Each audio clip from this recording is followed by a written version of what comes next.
Bonjour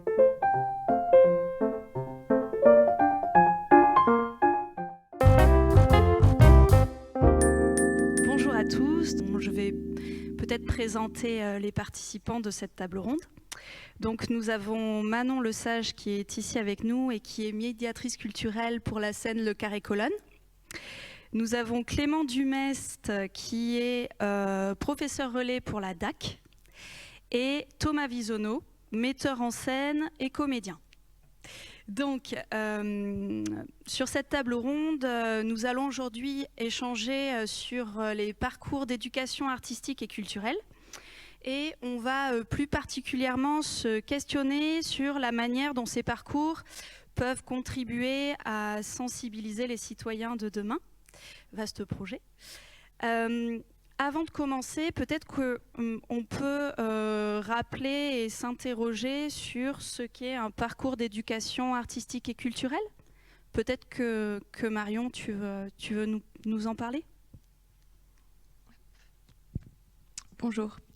Donc l'éducation artistique et culturelle, on a l'habitude plus communément d'appeler ça l'EAC, donc en jargon. Donc il est possible que je réutilise ce terme à plusieurs reprises. Donc l'EAC, c'est permettre à des élèves de la maternelle au lycée de pouvoir rencontrer des œuvres, qu'elles soient aussi bien plastiques, littéraires ou vivantes, rencontrer des artistes, aller à la rencontre des lieux, également pratiquer, donc à travers des ateliers de pratique artistique. C'est permettre à ces élèves d'acquérir des connaissances qui vont être complémentaires, différentes de ce qu'ils peuvent aborder en classe habituellement. Donc, par exemple, dans le cadre d'un projet qu'on a mené ces trois dernières années dans le Sud Médoc avec le Carré Colonne, on a construit un parcours à l'année fait de spectacles, d'ateliers de pratique, de visites des théâtres, de rencontres avec les artistes. Ce parcours-là, il est... les différents membres de l'équipe pédagogique des établissements sont saisis donc à différents postes. Ça peut être aussi bien le principal adjoint qu'une directrice d'école, que les documentalistes. Et dans notre cas, il existe dans différentes classes de différents établissements, mais un projet d'EAC, ça peut aussi exister avec une seule classe, un seul enseignant. Ça peut exister aussi avec une classe, mais plusieurs enseignants de matières différentes au collège, par exemple, qui souhaitent travailler en transdisciplinarité sur une thématique. Donc voilà, ça peut exister de plein de façons différentes en fonction des envies et des possibilités. Dans le cadre pour aller un petit peu plus dans le détail de ce projet-là, dans le cadre donc de ce projet dont je vous parlais dans le Sud Médoc, nous on a travaillé sur la thématique de la peur. Donc en fait les élèves ont dès le début de l'année scolaire assisté à un spectacle qui a pu se faire malgré le contexte et la fermeture des salles, puisque c'était une pièce qui s'est baladée dans les établissements scolaires, donc dans les CDI, dans les salles de classe, les salles de motricité. Et donc, dès le début de l'année scolaire, pour qu'ils commencent à se questionner sur cette thématique de la peur, on leur a demandé d'écrire sur un petit morceau de papier ce que c'était que la peur pour eux. Donc, on a eu des réponses, certaines très attendues, comme la peur, c'est le noir, c'est les serpents, les monstres, voilà, des choses un petit peu classiques. Et on a eu des choses aussi beaucoup plus surprenantes, qui étaient très prometteuses pour la suite du projet, comme la peur, c'est le vide, c'est un sentiment très fort, c'est de ne pas avoir confiance en soi. Donc voilà, on a initié ce projet-là à travers ces premières questions. Et ensuite, les araignées philosophes, qui sont des médiatrices, sont intervenues en classe vraiment pour continuer à faire s'interroger les élèves sur cette question de la peur, du courage, à travers plein de petits ateliers différents, et en les faisant produire aussi. Donc elles leur ont fait faire des cartes d'identité de la peur, elles les ont fait dialoguer avec leur peur, voilà, à travers plein de petites séances comme ça, pour les amener à réfléchir et à décaler un petit peu leur regard par rapport à ce qu'ils ont l'habitude de faire en classe. Et ensuite, dans un second temps, les élèves ont aussi suivi un parcours d'atelier plutôt théâtre et mise en voix par rapport à ce qu'ils avaient écrit pendant les premières séances. Donc ça a permis pour et c'est ce que permettent les projets d'éducation artistique et culturelle en règle générale, mais c'est vraiment de décaler le regard par rapport à ce que les élèves ont l'habitude de faire en classe. Et là, avec le contexte, ça a permis aussi de créer une bulle un petit peu plus une bulle d'évasion, et aussi avec plus de liberté, sortir du cadre qui était cette année un petit peu rigide. Donc voilà, ça a été d'autant plus important. Très bien. Merci Marion. Alors, je suis dans mon établissement, j'ai envie de monter un projet. Qui peut le porter? À qui je dois m'adresser? Peut-être que Clément, tu peux nous en dire un peu plus. Bonjour à tous. Oui, en tant qu'enseignant, je vais essayer de vous donner quelques éléments, même si Marion nous en a déjà donné quelques-uns. Alors, si je vous dis que tout le monde peut monter un projet EAC, c'est vrai, mais je vais essayer d'être un petit peu plus précis quand même. Il faut dire que l'EAC n'est pas purement scolaire, mais pour le domaine scolaire, il touche les écoles, les collèges, les lycées. Donc déjà ça embrasse beaucoup de monde, hein, et dans les lycées évidemment j'intègre les lycées professionnels parce que je le précise parce que parfois on a tendance à les oublier un peu, et il y a de jolies choses qui peuvent s'y faire. Alors tu l'as dit Marion, ça peut être un enseignant tout seul, mais souvent c'est quand même bien quand c'est une équipe, et il y a aussi beaucoup de projets qui sont portés par la direction, par la vie scolaire, hein, les CPE avec les délégués des agendas 21 par exemple. Ça peut être aussi les services médicaux avec les infirmières qui montent des projets d'EAC. Donc on est vraiment sur un très grand potentiel d'action. Alors, à qui s'adresser, hein, une fois qu'on a envie de monter un projet, d'où qu'il vienne. Moi, je vais essayer de vous donner les 3 contacts principaux pour monter un partenariat, parce que si un adulte peut monter un projet autonome, hein, avec ses envies, ses propres moyens, ses propres objectifs, c'est toujours quand même beaucoup plus riche quand on rencontre un partenariat avec un lieu, et notamment avec le monde artistique ou scientifique d'ailleurs, hein, c'est de la culture scientifique, fait partie aussi de l'EAC. Alors je voudrais commencer par le contact le plus visible. Le plus visible, c'est pousser la porte d'un théâtre, d'un musée, d'une médiathèque, mais aussi pourquoi pas des archives, de lieux patrimoniaux. Ça peut être des jardins remarquables aussi, vraiment tous ces lieux institutionnels où vit la culture peuvent être vraiment des portes d'entrée intéressantes, et surtout elles sont maillées à peu près sur tout le territoire. Dans ces lieux de culture, il faut que vous sachiez qu'il y a un service médiation dont c'est vraiment le travail de faire le lien avec le public, et en particulier avec le public scolaire. C'est leur métier, donc c'est très facile d'entrer en contact et ensuite de demander un entretien avec un médiateur, une médiatrice, un service de médiation. Vous pouvez aussi rentrer, et c'est la deuxième possibilité, par quelque chose qui est peut-être plus local, par vos collectivités territoriales. Il se passe beaucoup d'actions dans les mairies, les départements, les régions, les collectivités de communes. Et comme aujourd'hui c'est l'IDAC qui nous convie, évidemment là on est sur une agence culturelle d'un département, celui de la Gironde, où les contacts sont vraiment très faciles. Le troisième contact auquel il faut penser, et c'est peut-être le plus, je dirais, le plus polyvalent, c'est le service culturel du rectorat, hein, puisque chaque rectorat a une DAC, D-A-A-C, délégation académique pour l'action culturelle. Tu disais EAC, mais on dit aussi parfois action culturelle. C'est toute une équipe de conseillers, de professeurs relais, de référents culture. C'est tout un réseau tissé dans tous les établissements qui peuvent vous donner des contacts. Alors je disais le plus polyvalent parce qu'en fait il concerne tous les domaines artistiques. Hein, ça va de la lecture au patrimoine, à la culture scientifique, je le disais tout à l'heure. Et surtout, ça se déploie sur absolument tous les territoires. Voilà, tous les départements d'une académie, voilà, sur toute une académie. Voilà, donc ça, c'est les 3 contacts extérieurs privilégiés avec lesquels vous pouvez monter un partenariat. Si j'ai encore un tout petit peu le temps, j'aimerais dire aussi que c'est important de parler de son projet au sein même de son établissement. il faut que la direction elle soit au courant, il faut que le conseil d'administration ait pu valider le projet d'un point de vue pédagogique, bien sûr, mais aussi parfois pour allouer un budget.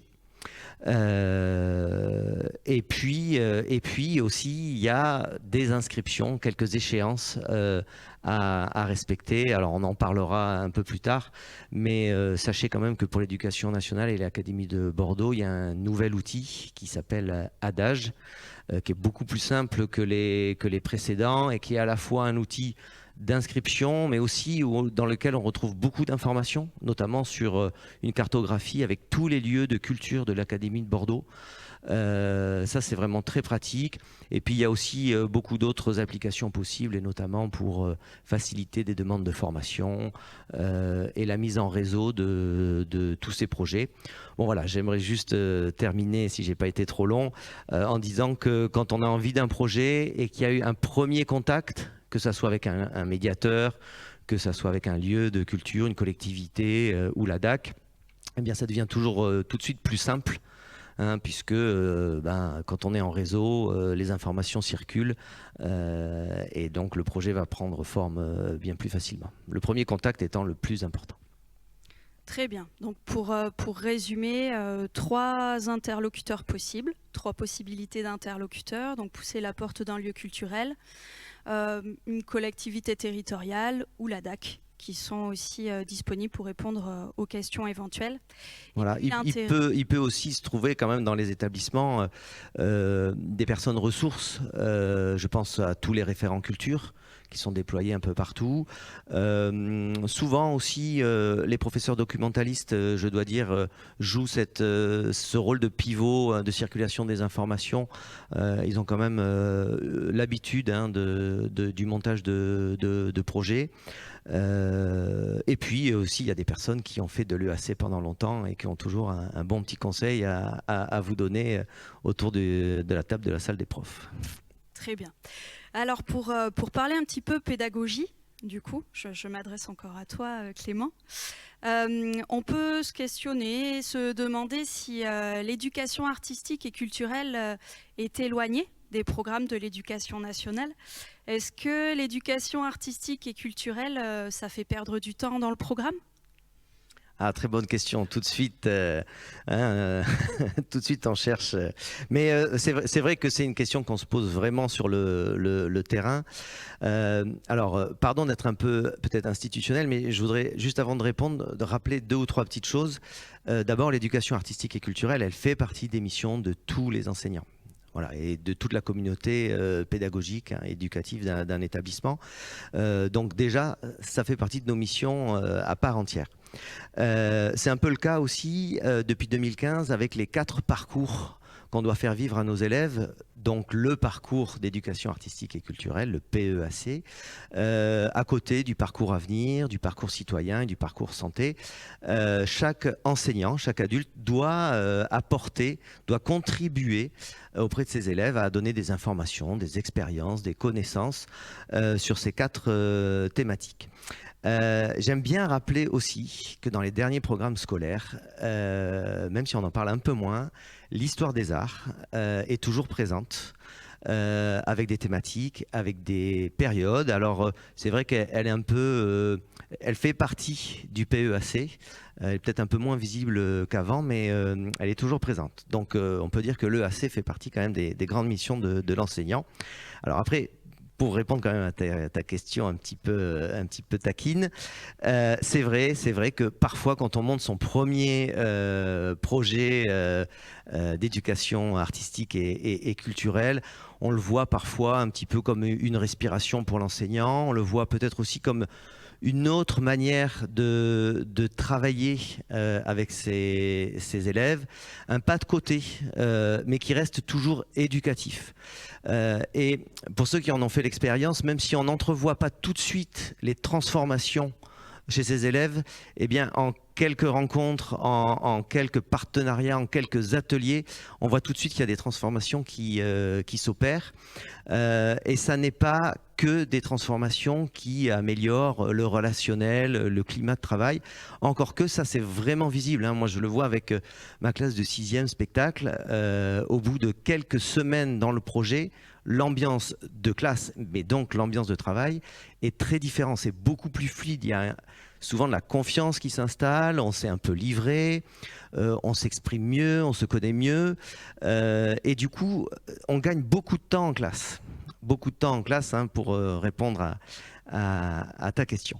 Et puis quand vient un peu l'expérience, ou quand on est plusieurs à co-construire ce projet, eh bien, on arrive aussi à expliciter vraiment des compétences, parce que tu l'as rappelé avec les 3 piliers de l'EAC, on parle de connaissance, hein, connaître des œuvres, connaître des lieux.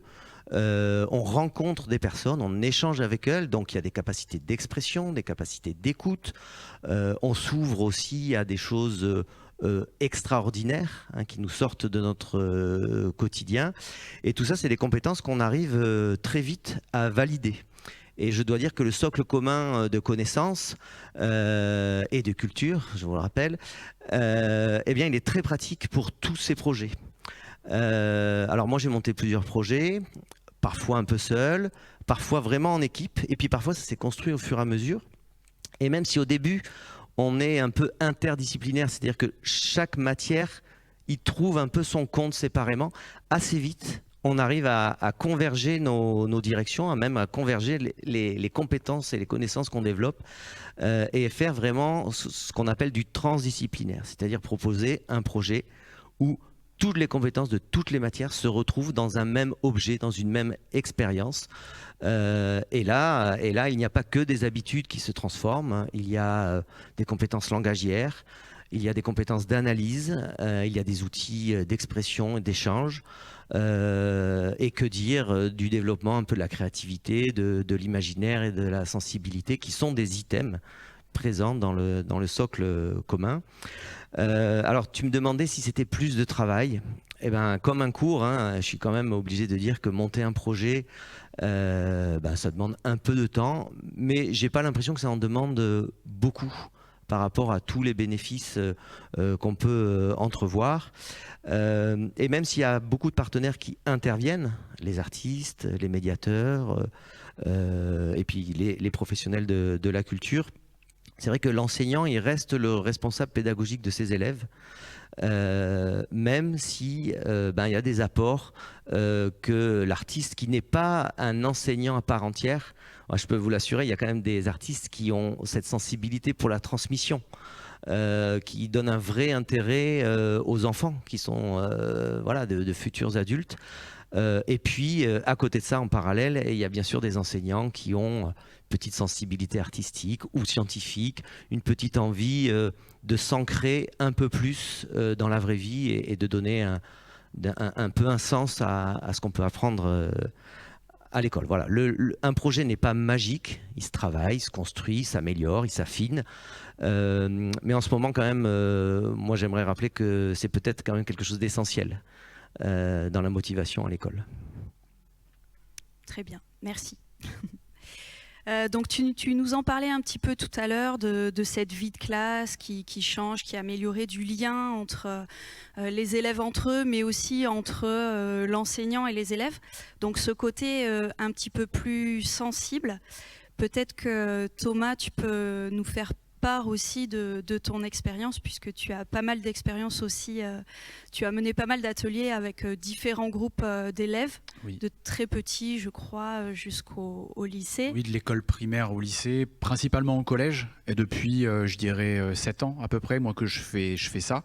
Parce que j'ai toujours considéré que mon travail de metteur en scène ou de comédien sur des spectacles devait s'accompagner forcément d'une rencontre avec les écoliers, les plus petits ou les plus grands, parce qu'ils n'ont pas forcément les codes du théâtre, et que je pense qu'un parcours, c'est aussi pour eux un éveil à qu'est-ce que c'est que de venir fréquenter un lieu ou une œuvre. parce qu'en fait ils l'ont pas ou ils l'ont perdu.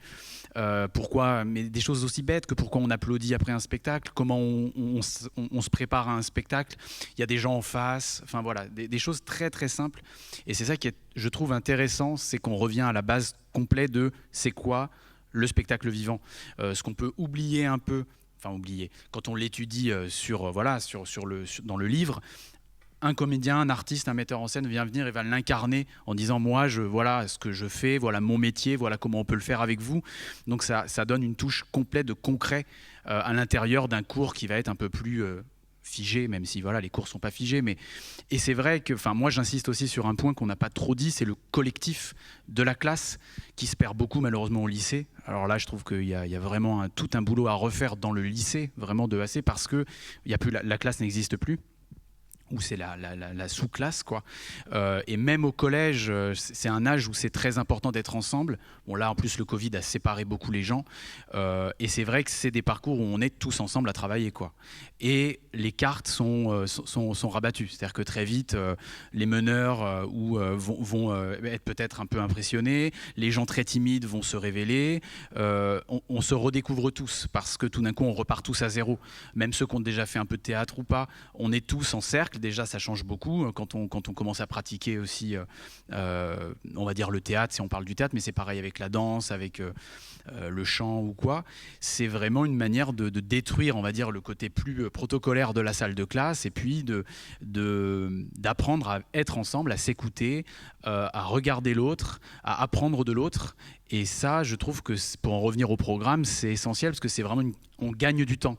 Et pour donner une petite anecdote, par exemple, moi j'ai fait tout un travail autour de Claude Gueux parce que c'est un spectacle que je fais dans ma compagnie, et on fait tout un travail autour de Victor Hugo avec des troisièmes par exemple qui sont largués clairement en lycée pro par exemple autour de Victor Hugo, et en fait ils se rendent compte que Victor Hugo peuvent agir dans leur vie. C'est-à-dire qu'en fait, ils se disent « Ah mais d'accord, nous on nous le fait étudier, on pense que c'est un petit peu barbant, mais en fait ça peut servir, quoi. C'est pas quelque chose d'abstrait, c'est vrai, c'est réel. Ah ouais, Victor Hugo, il était vachement rock en fait, comme mec, j'avais pas capté en fait à quel point il était dissident.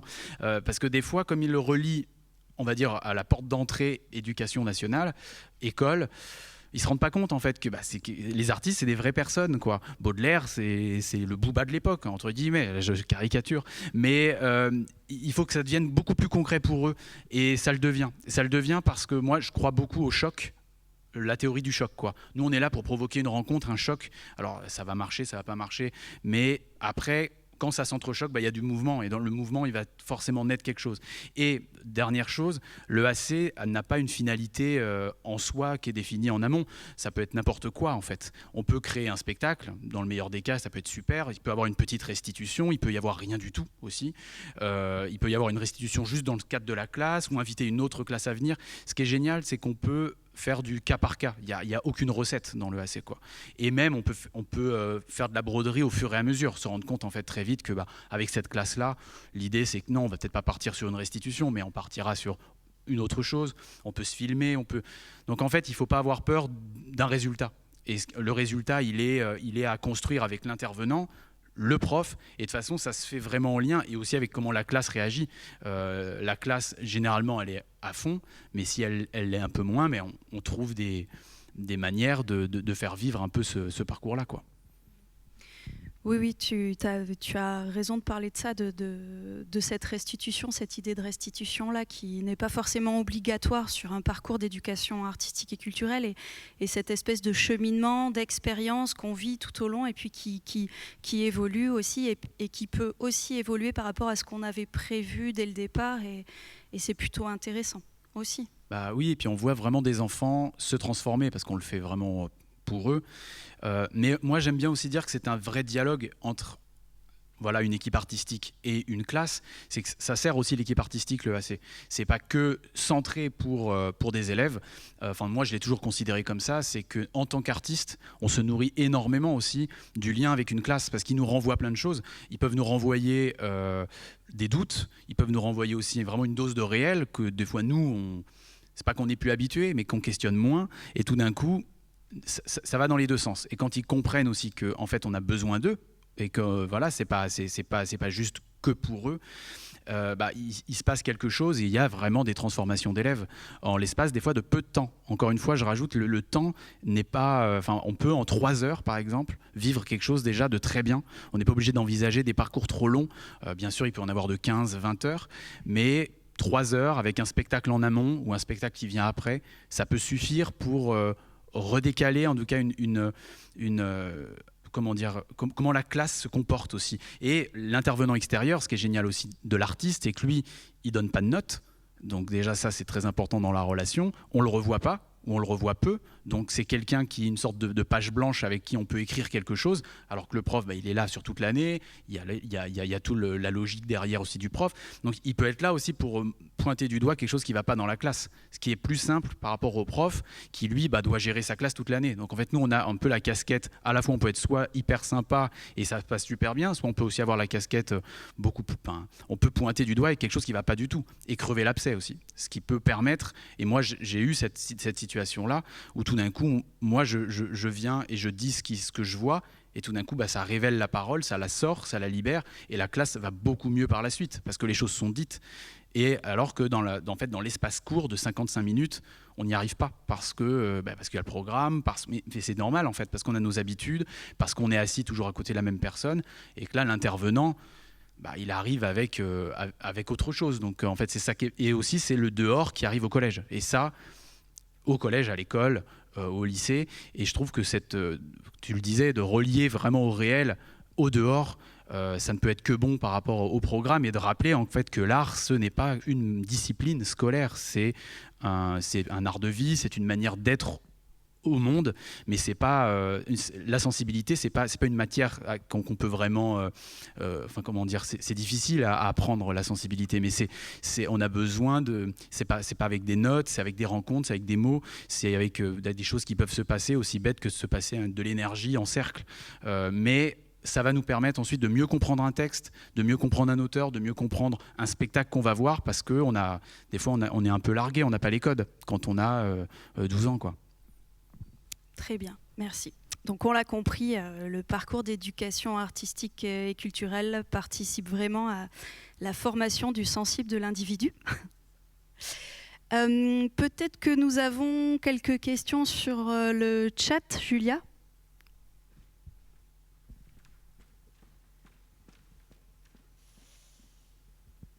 Merci beaucoup. J'ai en effet quelques réactions et 2 questions que j'aurais aimé mettre en partage.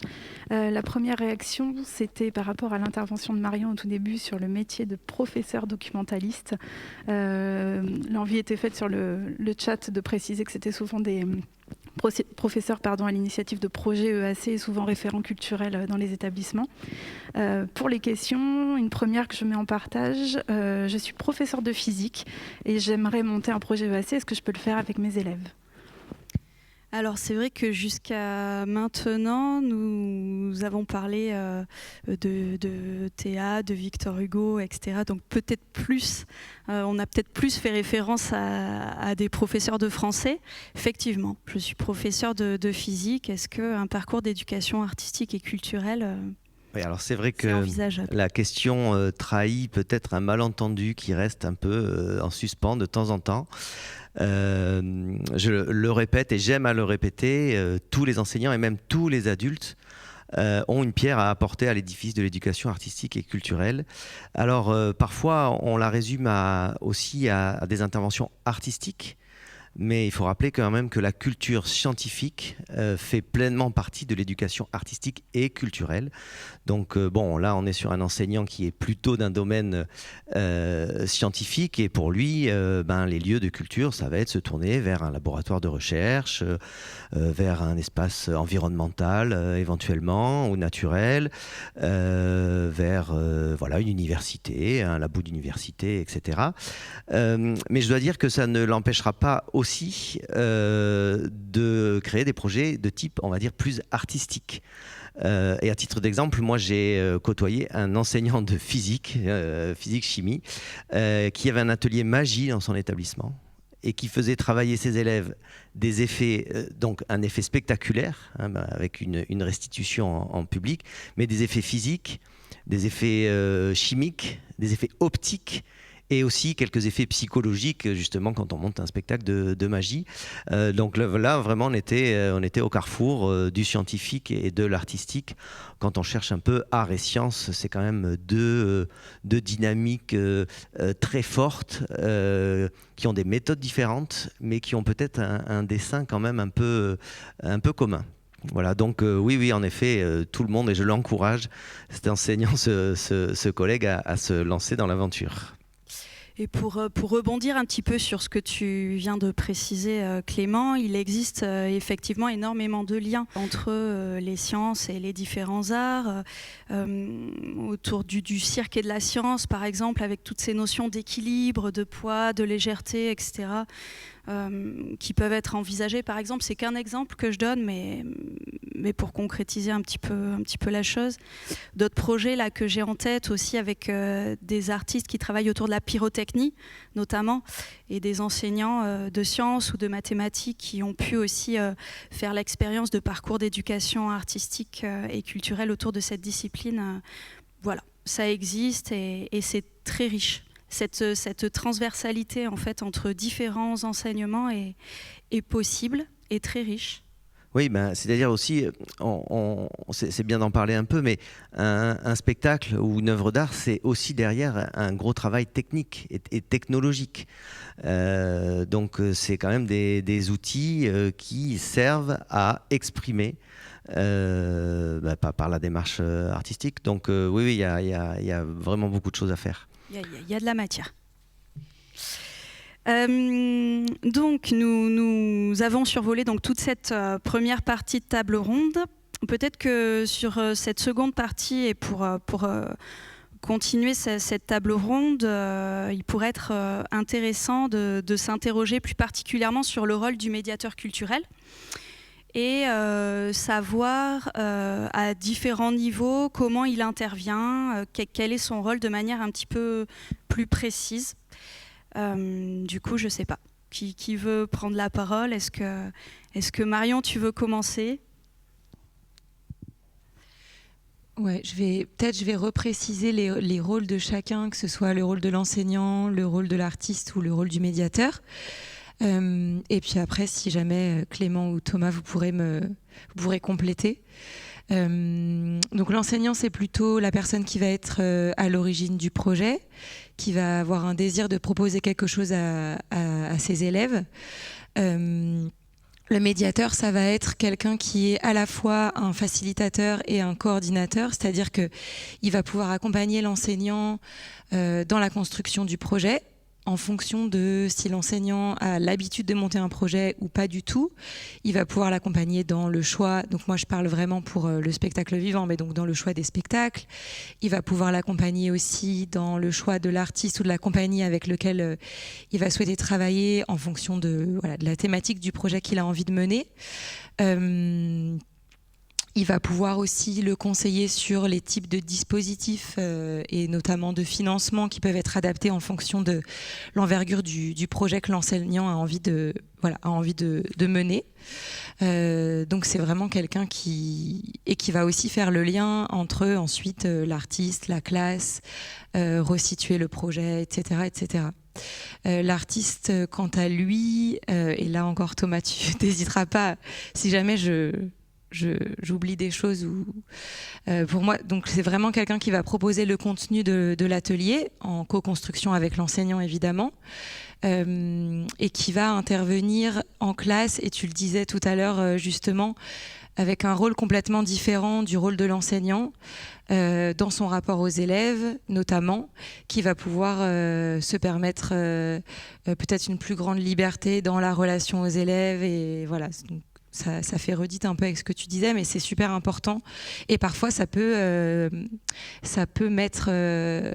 perturber l'enseignant dans sa relation aux élèves, de voir que ça se décale, et que l'artiste qui intervient va pouvoir se permettre des choses ou aller vers des choses vers lesquelles l'enseignant ne va pas forcément.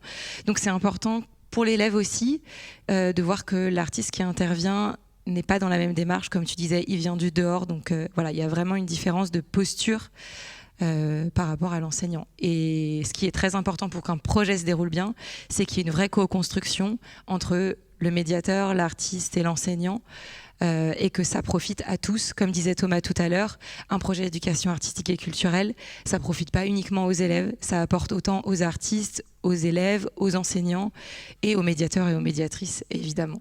Voilà. Oui, peut-être pour ajouter, l'artiste est vraiment le complémentaire de l'enseignant, et ça, il y a toujours une relation qui se tisse entre les deux. On se met toujours d'accord avant, donc en fait, il y a toujours un temps avant l'atelier, on va prendre la situation type, où l'enseignant et l'artiste sont ensemble, on comprenne bien comment on va fonctionner, il y a la méthode de l'enseignant, la méthode de l'artiste, et de toute façon ça se réinvente à chaque fois par rapport à la classe, par rapport à l'enjeu même du moment, s'il s'est passé quelque chose une semaine avant. Donc il ne faut pas envisager pour un professeur qui aurait envie de faire ça, une sorte de prise en otage de sa classe, pas du tout par un artiste, au contraire, c'est vraiment comment on va travailler ensemble. Donc l'artiste aussi s'adapte, il ne faut pas envisager juste l'artiste qui est là et qui ne s'adapterait pas, ça se fait vraiment dans les deux sens. Et on se met d'accord. Des fois, il y a des enseignants qui veulent faire les jeux avec nous, par exemple, c'est possible. Moi, je sais que je lui dis, non, je préfère que vous vous mettez à côté, vous regardez, profitez de cette séance-là pour observer vos élèves, effacez-vous, après vous en reparlerez. Mais ça dépend vraiment, chaque intervenant, et c'est aussi pour ça que le choix de l'intervenant, et là où le médiateur intervient, est crucial. Chaque intervenant a sa manière de fonctionner, des méthodes plus ou moins douces, plus ou moins directes, plus ou moins... voilà. Et ça, c'est ça qui fait la richesse du projet, c'est qu'après, chaque intervenant a sa manière de faire. Donc, en tant qu'enseignant, c'est aussi de trouver, affiner un peu son envie, de savoir, moi, ce que j'ai envie, mais ça se fait vraiment petit à petit, quoi. C'est simple, en fait. Il ne faut pas imaginer que c'est une intrusion trop brutale de l'artiste dans la classe, quoi. Oui, c'est ce que disait Marion, l'importance de la co-construction. C'est ce que tu dis aussi. Et l'échange, la communication entre l'artiste, le médiateur et l'enseignant est du coup primordial. Ouais, moi, si je peux me permettre, je suis d'accord avec ce que tu dis, mais je crois que c'est bien aussi de prendre un peu de recul parfois sur l'EAC, et j'ai l'impression qu'il faut aussi rappeler qu'en fait c'est un accord entre deux ministères. C'est deux ministères qui se sont mis d'accord pour partager les objectifs, les moyens et l'envie de l'éducation artistique et culturelle. Et donc, l'enseignant qui est dans son ministère de l'éducation nationale et l'artiste qui est au ministère de la culture, avec les médiateurs d'ailleurs, c'est vrai qu'on a besoin de tisser des liens. Alors, les ministres, à l'époque, continuellement se mettent d'accord.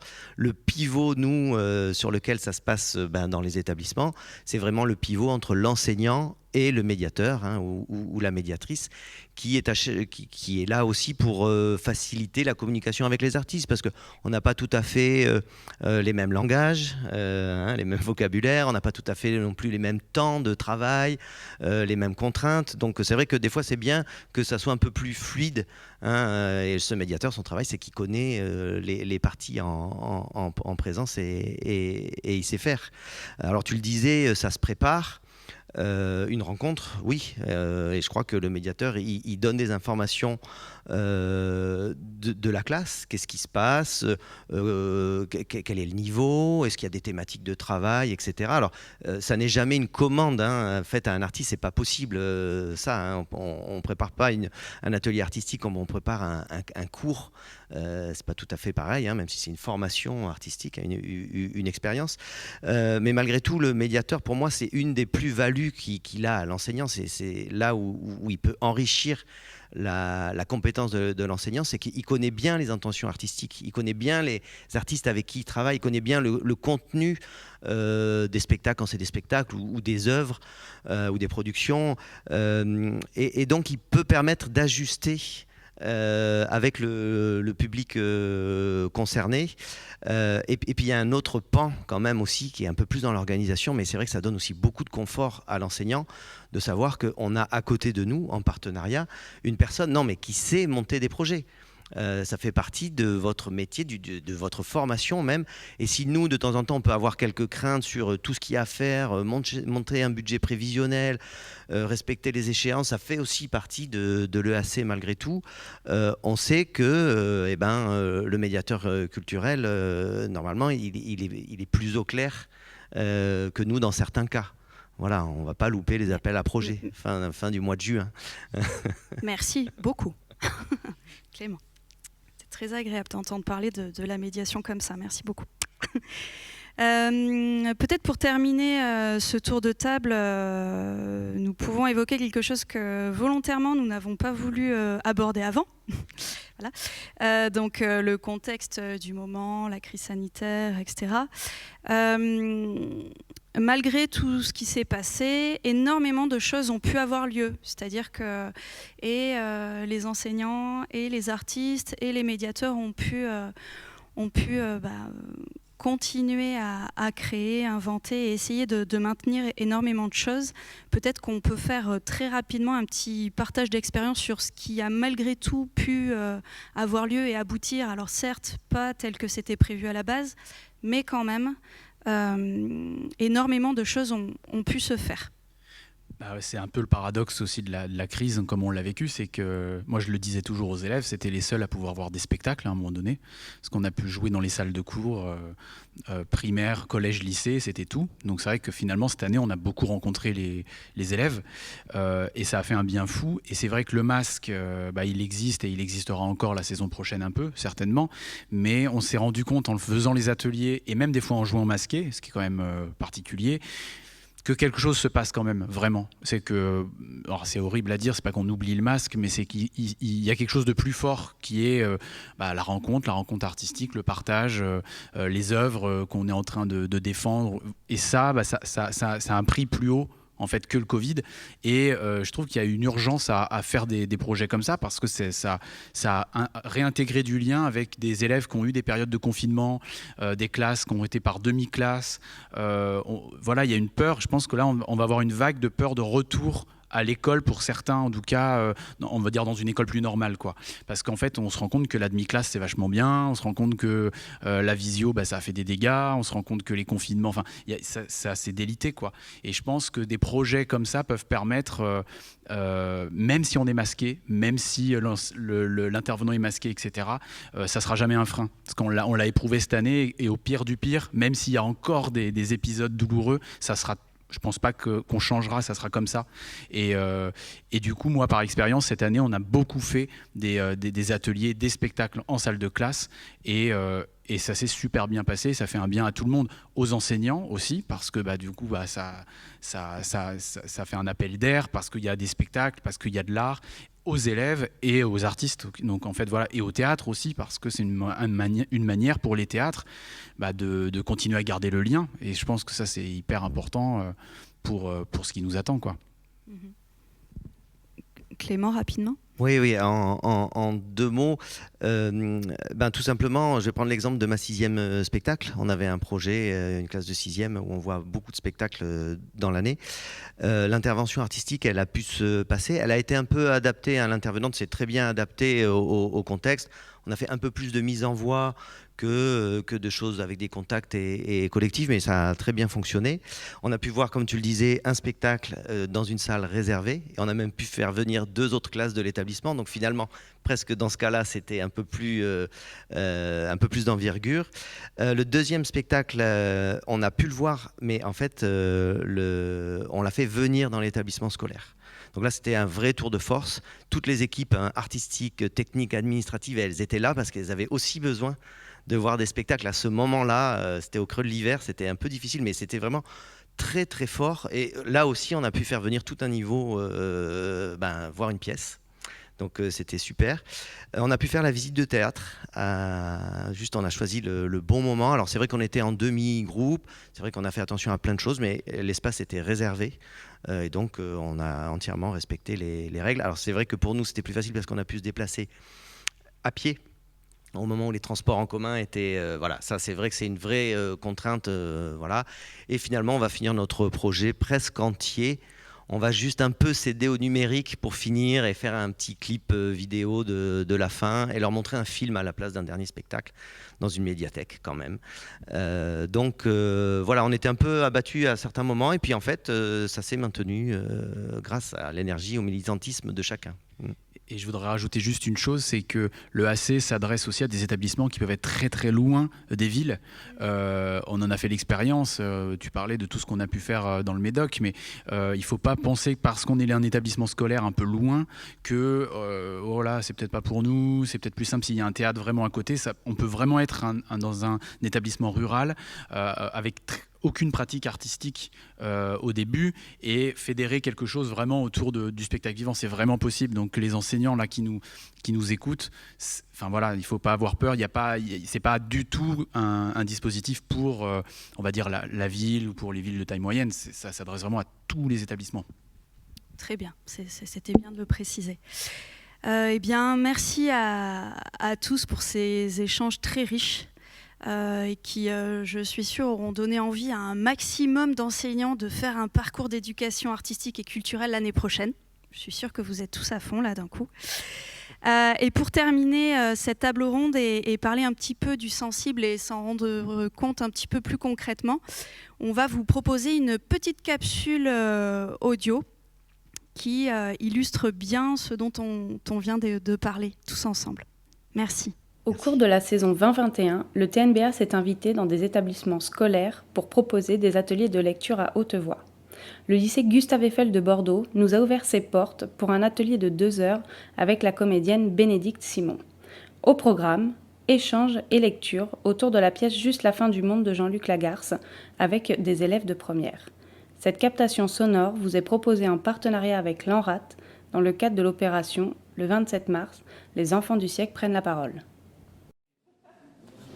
Donc vous allez simplement commencer, mais vraiment on va faire un exercice très simple, c'est-à-dire que vous allez dire chacun vos prénoms et j'aimerais qu'en fait l'intervalle qu'il y a entre chacun d'entre vous, c'est-à-dire le premier intervalle, ça va être le tien, ça va être le vôtre, ça inscrit un rythme et une dynamique, d'accord ? Vas-y, tu choisis un partenaire. Guillaume, Valentin, Carla, Victor, Loïc, Léon, Mathieu, Arnaud, Louki, Quentin. Est-ce que déjà il y a des trucs que vous avez... Est-ce qu'il y a au moins une chose qui vous a intéressé ? Est-ce qu'il y a quelque chose à un moment donné qui vous a intéressé dans la pièce ? Vous avez compris de quoi ça parlait déjà ? Oui. Ouais, ça parle de quoi ? D'un frère qui rentre et qui en fait n'a pas vécu avec sa famille durant leur enfance. Et du coup, il a probablement pas été éduqué de la même manière. Il réfléchit pas de la même manière, et du coup son frère il lui en veut beaucoup de ne pas avoir été là. Ouais. Et des gens qui veulent rajouter des choses, oui ?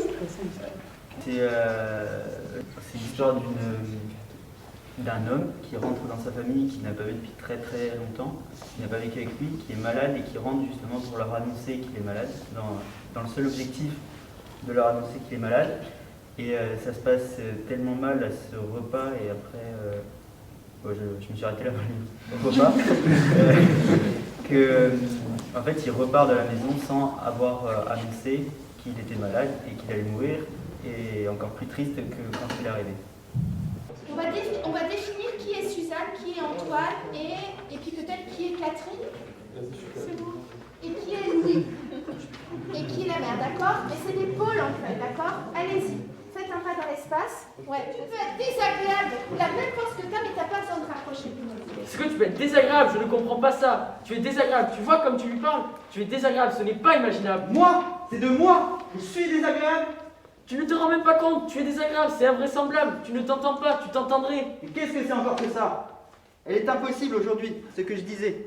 Je ne sais pas ce qu'elle a après moi, je ne sais pas ce que tu as après moi. Là, ce que je vous ai fait faire, c'est comment vous pouvez prendre en charge un texte et petit à petit qu'il devienne vôtre. Et en fait, pour ça, vous vous rendez bien compte, mais ça c'est du travail d'acteur, c'est qu'il y a un endroit où si vous êtes, il y a un rapport à la présence à soi-même qui est important de travailler. C'est exactement comme un sportif en fait. C'est-à-dire que c'est quelque chose qui doit toujours être choisi, mais ça induit quelque chose dans la parole. C'est-à-dire que moi, si je me mets comme ça, et si j'écoute comment ça parle, petit à petit, en fait, je vais me mettre à parler comme ça, puis petit à petit, en fait, je parle avec l'énergie de mon corps. Donc, en fait, l'acteur, son travail, c'est de savoir comment organiquement il arrive à trouver des chemins avec son corps pour que la parole, qu'elle soit concrète pour lui et du coup pour le spectateur et pour la situation. Merci de votre participation.